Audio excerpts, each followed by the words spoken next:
അപ്പച്ചൻ brandy വാങ്ങിക്കാനായിട്ട് ബാറിലോട്ട് പോകുന്ന വഴി അജ്ഞാതരായ ഒരു സംഘം ഗുണ്ടകള് അതിദാരുണമായി ആക്രമിച്ചു.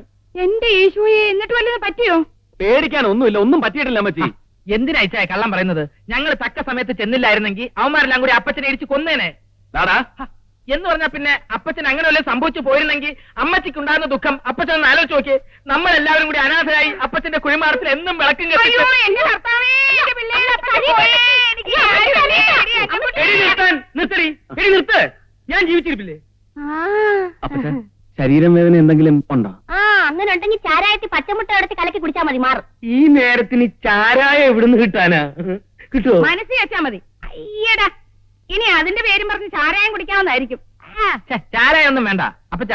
3-4 കാഞ്ഞിരം കുരുവും 4-5 പാവയ്ക്കയും കുറച്ച് ഇഞ്ചിയും കൂടെ ആവണക്കെണ്ണയിൽ അരച്ച് കലക്കി കുടിച്ചാ മതി. അത് നിന്റെ അപ്പം കുടിക്കും. അതന്നെ ഏതെന്നെ? അവൻ പറഞ്ഞ നേരാ. തലയ്ക്ക് സുഖമില്ലെങ്കിൽ എന്താ ചെയ്യാ, ഭാര്യയായാലും അല്ലേ?